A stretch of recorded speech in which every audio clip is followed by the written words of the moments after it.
As a globally diverse community event, Sibos aims to support and indeed foster the development of the industry's talent. The Sibos Talent Accelerator Route, known as the STAR Scholarship, is designed to empower the female leaders of tomorrow. The bespoke programme offers unrivalled education, meaningful business experiences and networking with senior industry figures. Which is why we're delighted to be joined by 3 STAR scholars. They are Chanel Bean, who's Vice President USD Clearing, Product Manager Global Banking and Markets at Bank of America, Mona Tan, a Trade Product Manager with Standard Chartered, and Natalia Raclot, who's a Relationship Director at Barclays. Good afternoon to all of you. It's wonderful to have you here on our final day of Sibos. And if I can start with you, Chanel, and a reflection perhaps on your own career. What experiences have been most impactful and what motivates you to continue? Absolutely. So I've been fortunate to have many great experiences, but I think the most impactful pieces were probably my first mentor as I was entering the financial industry. She happened to be a very senior woman, a woman of color, and not only did she kind of allow me to understand the space that she worked in, but she kind of took me under her wing and she made me feel that it was possible for me to achieve.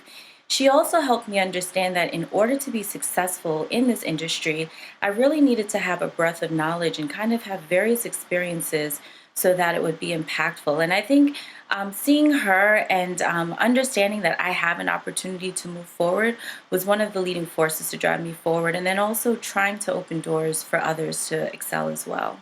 Yeah, and Chanel, let's stay with that. How do you think that you can actually open those doors for future leaders? No, it's a great question. So I would say at Bank of America, we have various programs that are in place that actually help assist people. I sit on one of our councils.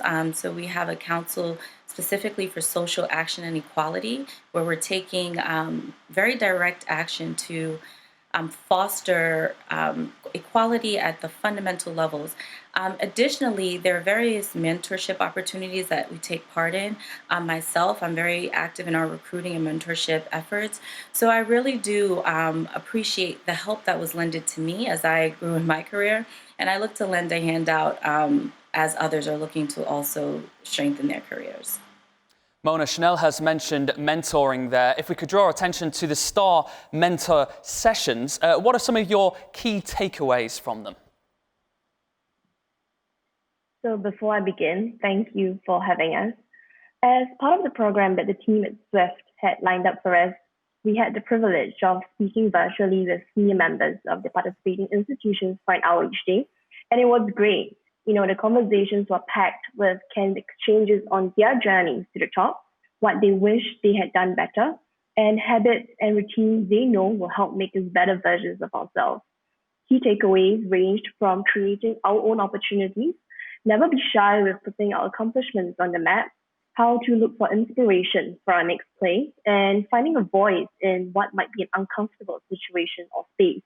All in all, it was lovely interacting and having real conversations with others and taking us away from live streams and our emails. So I think that's the best we get these days. And if I can stay with you a moment, Mona, talk us through some of the biggest challenges that you've faced as a female talent within the industry. And in your opinion, what needs to be done to drive more diversity? So obviously, I've had strong support from my line managers in arriving at where I'm at today. And I think it's always important to recognize and thank those that have helped prop us up along the way. You know, improving diversity comes in various shapes and forms, and challenges differ across workplaces. But I think what I think I could be emphasized is having equal voices. You know, sometimes we may struggle to work around unconscious biases, to recognize that an individual is good enough to have a seat at that table. And it's then important to help advocate for them. The next struggle is that when you do get a seat at the table, show up and be heard. I think this is the greater challenge of the two, but crossing this hurdle would ensure that everyone's voices are heard. And Natalia, diversity is among the big themes at Sibos 2020. But from your perspective, how have you seen the industry changing in recent years in relation to that theme of diversity? Yeah. Thank you. And definitely diversity is a big topic, and I'm happy to see it's more and more embraced by the companies worldwide. But what is more important, it's not just embraced, it's lived and is a base for daily interaction. I would maybe touch a gender diversity perspective, answering your questions. And in terms of gender diversity, especially on senior level, I do see positive changes over the years. Surely we can debate if it's fast enough or not. However, the fact is that over the last years, more and more women are joining the senior floors, which is great, as enough studies have proved that diverse teams are generally more efficient. But I think it's still important to measure the progress. And I know that Barclays, for example, has set up a target of 28 female managing directors and directors by the end of 2021, coming from 25% in 2019. So happy to see the number growing and follow the progress. But another important measure, for example, that Barclays is taking is targeting 50-50 female and male hiring in graduate recruitment. So that from the beginning of the career journey, there are equal chances and gender representation. So those are just few examples, also recalling on Chanel's and Mona's experiences. But I think it's very important indeed to track and stay on track. But I think I'll let it there for the moment. And Natalia, if we can shift our focus over to Sibos and the STAR program in particular, talk us through your experiences so far. Thank you. I was very much excited and honored to represent Barclays at Sibos this year. For all stars, it's the first Sibos to attend, and I had quite high expectations, as Sibos is known and recognized as the major FI-focused event in the industry. And the program was immensely rich, and I think the topics selected really hit the challenges of the FI industry nowadays. Challenge for me has been actually to fit all the events and panels I wanted to attend into the schedule. Didn't manage, and it's great that there will be a recorded part and will be available to look at it.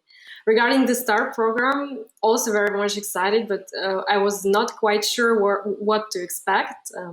However, it has been an amazing journey during which we have enjoyed a variety of mentoring sessions with industry leaders, Sibos participants. I have gained invaluable insights and was able to get in touch with truly passionate specialists. I've built up my skills as a moderator, being involved in live moderation of a breakout session following the Women of Sibos event. But I think what's most important, we have built personal connections within the STAR group and enjoyed sharing our experiences in a chat through virtual coffees during mentoring sessions. And we've got also a bunch of attention within our organizations, not to be forgotten. And in case next year Sibos is taking physical place, I hope to meet as many stars as possible personally in Singapore. I'm sure that's going to happen. I mean, look, what has emerged is that all of you have had really positive experiences from the STAR programme. And Chanel, I want to bring you in at this point because, look, we know that financial services is a very competitive industry in which to work. But do you believe that the career obstacles that exist are unique to women and more specifically to people of colour? What's your take on this? Sure. Well, I'll start by saying that I do think that we work in an industry where people are very well intentioned, but there are obstacles that are faced, particularly for women and people of color. And I think that in light of what's going on I'm in the US, so in light of what's going on in our country, and then we've seen the transition globally, there really have been direct efforts from companies to make changes in those situations. I think that sometimes we use phrases like, I see men and women equally, and I see, whether you're black, brown, blue, or white, I kind of don't care. I really just care about the people. But the reality is the change has to be intentional. It really does. And I think Mona had mentioned as well, and when she was providing her response, we need opportunities to be sat at the table. And then once we're at the table, we do need to use our voices. So that we can make meaningful impact and make it possible for others to also engage. Chanel, you touch on good intentions, but how can we turn this into actionable progress? How can organisations create change to drive diversity, inclusion and equality within the workplace? Sure. So one of our leaders, Kathy Besant, spoke yesterday about some of what we're doing at Bank of America as it relates to diversity. It's part of our metrics. It's part of what our focus is as an organization. So I think those type of efforts are important. I think if you are, and that's more from a senior level, I think if you go more to middle management, it's ensuring that when there are opportunities available, are you thinking about the women? Are you thinking about the people of color? When there are opportunities for exposure, I was fortunate to be able to come here. So I would say that that is something we're promoting. I'm thankful for those type of opportunities. But I've also been fortunate to have a manager who really took the time to not just encourage me in my day-to-day, but also ensure that he spoke about me when I was not in the room. And I feel like that made a big difference in my career. So, you know, change happens at various levels, and I think we all have a responsibility to effecting that change. Absolutely. And Mona, let me bring you into the conversation because I understand that this is your first time at Sibos. It's the first time for all of us doing Sibos virtually, I hasten to add. But I mean, look, as a newcomer, what are your thoughts and indeed personal reflections? I'd like to know what it is that you're going to carry away with you from this event. So thanks for asking. And ideally, we would like to have them all in one place. But this is my first time attending Sibos Week, which I was and still am really excited about because how often do we get a chance to gather meaningful business experiences, get in the heads of social anthropologists and strategists on what they're thinking about payments, CBDCs, responsible banking, and more. My personal favorite was the InnoTribe session yesterday on the future of money, led by Lana, James, David, and Thomas. I am so inclined to bury myself in the books and movies they had referenced in their session.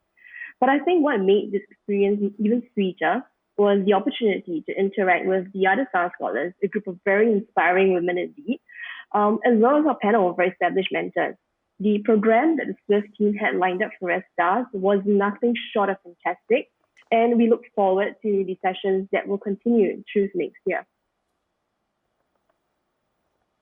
And Natalia, can I just move this over to you? What sort of long-term changes do you expect to see following the STAR scholarships?